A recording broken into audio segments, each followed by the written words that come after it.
ٹوٹ جائے تو ہم اسے موت کہیں گے، جب جسم سے روح جدا ہو جائے تو ہم اسے موت کہیں گے۔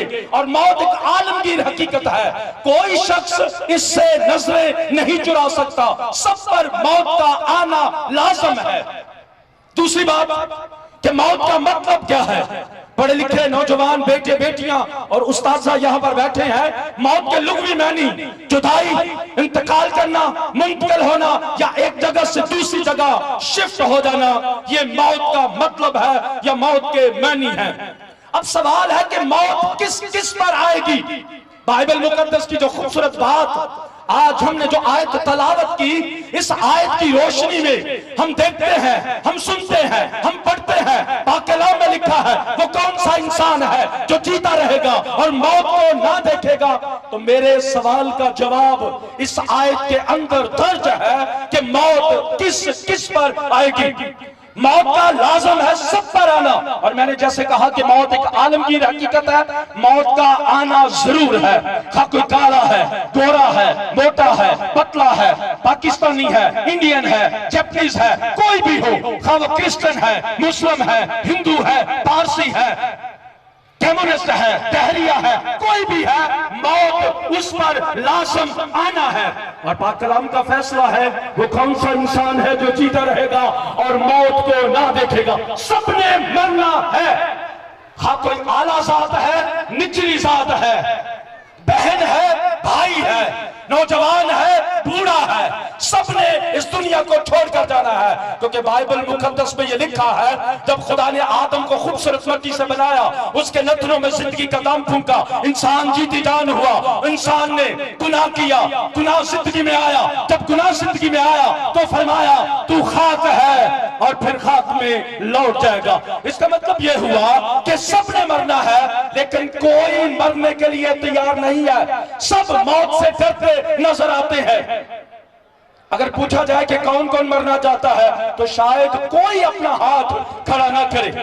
خدا نہ خواستہ اگر کوئی ہمارا عزیز رشتہ دار، چاچی، پھپھی، تائی، کوئی جو بیمار ہو، اس کی پوری کوشش ہوتی ہے اور وہ کہتا ہے میں فلاں جگہ لے جاؤ، میں بچنا چاہتا ہوں، مجھے فلاں جگہ، فلاں ہسپتال لے جائیں، فلاں ڈاکٹر کے پاس لے جائیں۔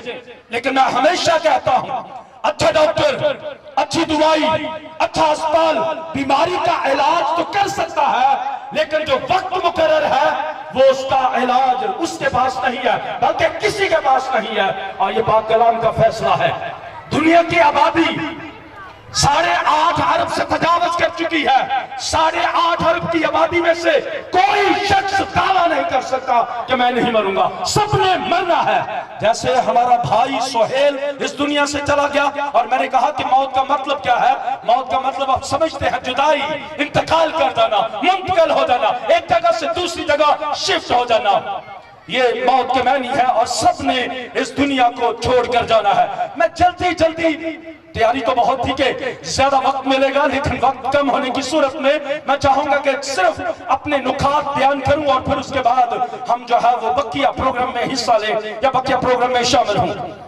میرے بزرگ ناروال ہاسپٹل میں، سیالکوٹ ہاسپٹل میں داخل ہوئے تو جب کرسمس کے ایام تھے سب لوگ چھٹی کر رہے تھے، ڈاکٹر صاحب چھٹی کر دیو، چھٹی دے دیو، کرسمس جڑا نا کرسمس جو ہے وہ گھر چل کے دیکھنا ہے۔ میرے بزرگ سے پوچھا گیا بابا تو ہی چھٹی لایا تے گھر جا، انہیں کیا میرا علاج کرو جے بچیا رہا تو کئی کرسمس دیکھاں گے۔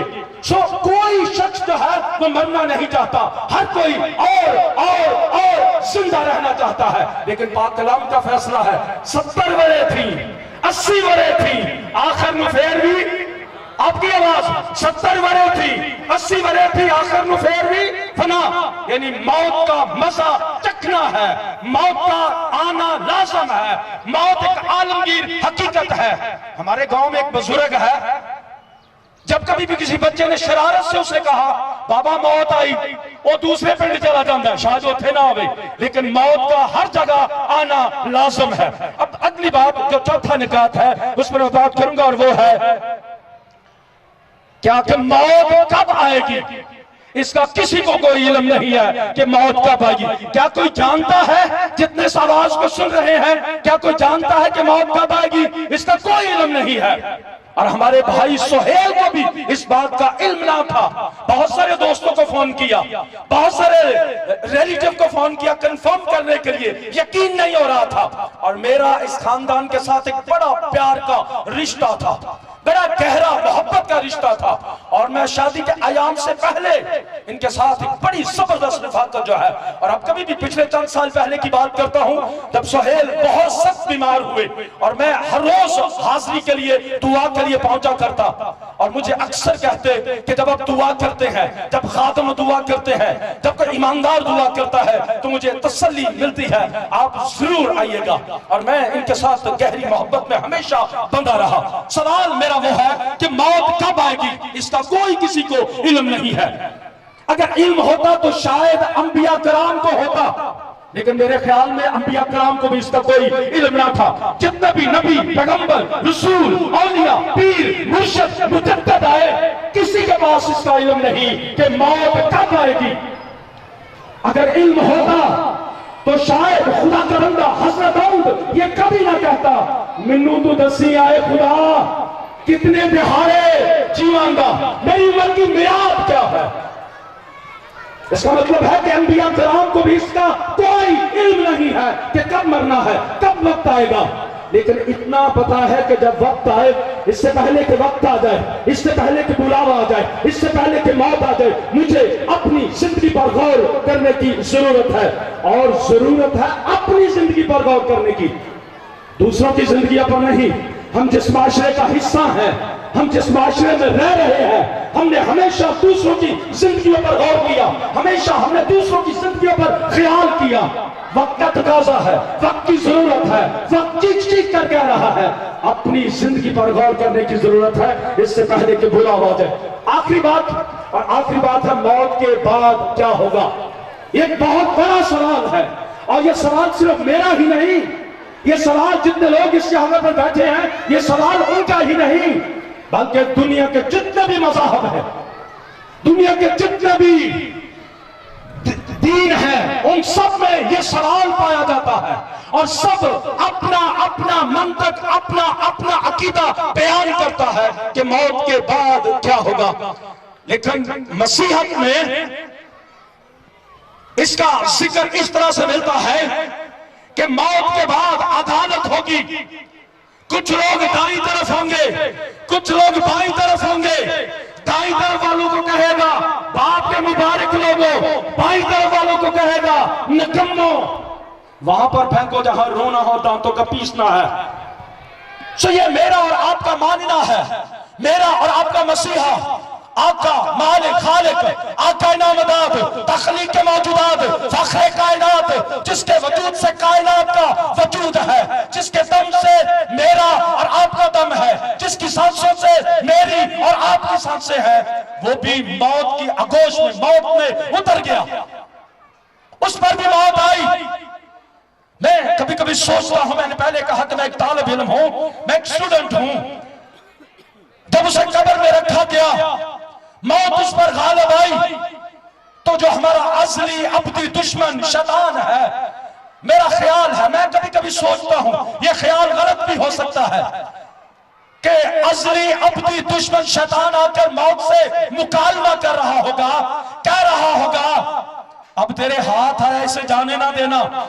اور موت بڑے فخر سے کہہ رہی ہوگی کہ اب تک میرے منہ سے, میرے ہاتھ سے کو نکلا ہے, میں نے کسی کو جانے دیا ہے, سب نے شکست کھائی ہے, لیکن میرے اور آپ کے مسیحا نے, ہاللیلویا, میرے اور آپ کے مسیحا نے موت اور قبر پر فتح پا کر موت کا برملا تماشا بنا دیا, اور کہا اے موت تیرا ٹنک کہاں رہا, اے موت تیری فتح کہاں رہی. اب سے ہم مسیحیوں کے نزدیک یہ موت کوئی معنی نہیں رکھتی, یہ موت کوئی حقیقت نہیں رکھتی. موت ہمارے نزدیک ایک دروازہ ہے, یہ دروازہ ہے, اور اس دروازے سے گزر کر ہم نے وہاں پر جانا ہے جس کا اس نے وعدہ کیا. اس نے یوحنا کی انجیل 14 باب میں فرمایا, میں جاتا ہوں تاکہ تمہارے لیے جگہ تیار کروں, میرے باپ کے گھر میں بہت سے مکان ہیں, اگر نہ ہوتے تو میں تم سے کہہ دیتا. اور یہ دعویٰ میرا مسیحا ہی کر سکتا ہے. ضرورت ہے جس نے موت اور قبر پر فتح پائی، جس نے موت اور قبر کے سر کو کچلا، جس نے موت کو شکست دی، اس سے رابطہ بہت ضروری ہے تاکہ میں اور آپ یہ کہہ سکیں جیسے اس نے مریم اور مارتھا کے گھر آ کے کہا، مریم اور مارتھا کو تسلی دیتے ہوئے کہا قیامت اور زندگی میں ہوں، جو مجھ پر ایمان لائے تو بھی وہ مر بھی جائے تو بھی زندہ رہے گا۔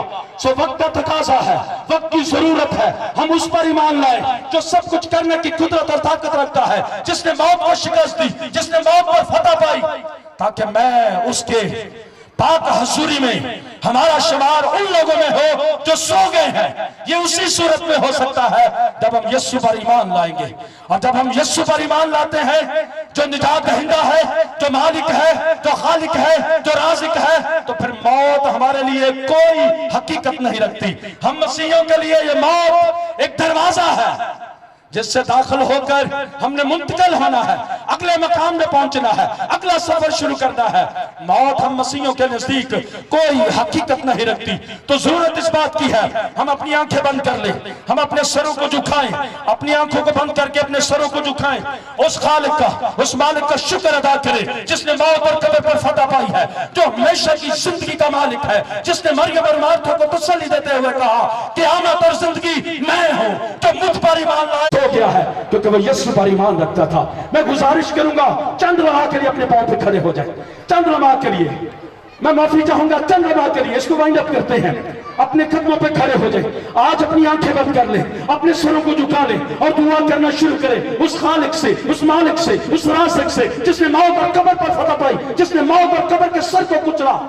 آج اس سے تعلق بحال کر لیں، ٹوٹا ہوا رشتہ بحال کر لیں، تاکہ وہاں پر جائیں جہاں امن، شانتی اور سلامتی ہے، ابدی آرام ہے، ہمیشہ کی زندگی ہے، اور اس کے لیے اس کے ساتھ تعلق بہت ضروری ہے۔